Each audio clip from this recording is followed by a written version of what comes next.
અમરેલી સૌરાષ્ટ્રના સત્તાધારની જગ્યાના વિવાદનો મામલો શાંત પાડવાના પ્રયાસ શરૂ કરવામાં આવ્યા છે। સત્તાધાર જગ્યાના સમર્થનમાં નિવેદનો આપવાની અમરેલી જિલ્લામાંથી પહેલ કરાઈ છે। અમરેલી સૌરાષ્ટ્રના સત્તાધારની જગ્યાના વિવાદનો મામલો શાંત પાડવાનો પ્રયાસ શરૂ કરવામાં આવ્યો છે। સત્તાધાર જગ્યાના સમર્થનમાં નિવેદનો આપવાની અમરેલી જિલ્લામાંથી પહેલ કરાઈ હતી।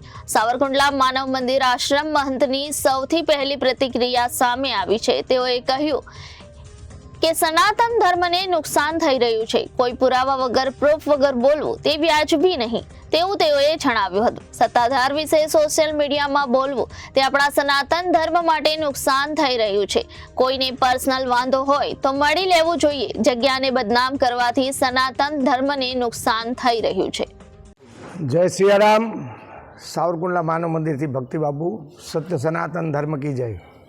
અત્યારે સોશિયલ મીડિયામાં જે સત્તાધાર માટે વાયરલ બહુ થઈ રહ્યું છે એ ખૂબ જ પીડાજનક છે। સત્તાધાર એટલે આપણી શ્રદ્ધાનું કેન્દ્ર, પૌરાણિક જગ્યા અને સિદ્ધ જગ્યા છે। એના માટે વગર વિચાર્યું, પ્રૂફ વગર કાંઈ બોલવું કે કંઈ વાતો કરવી એ વ્યાજબી નથી। સનાતન ધર્મને નુકસાન થઈ રહ્યું છે।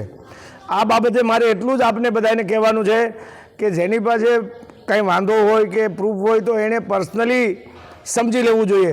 સત્તાધાર માટે કાંઈ બોલવું એ આપણા સનાતન ધર્મીઓ માટે વ્યાજબી છે નહીં। જો કાંઈ પોતાને પર્સનલ વાંધો હોય કે પર્સનલ પોતાની પાસે કાંઈ પ્રૂફ હોય તો એણે પર્સનલ રીતે મળી લેવું જોઈએ।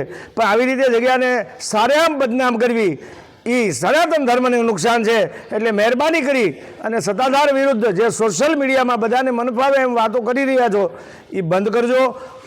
હું આપને કરબદ્ધ પ્રાર્થના સાથે કહું છું કે જો પ્રૂફ હોય તો તમ તારે સમજી લો, બાકી તમે આવી રીતે ધર્મસ્થાનોને બદનામ કરશો તો આપણા સનાતન ધર્મને નુકસાન થશે।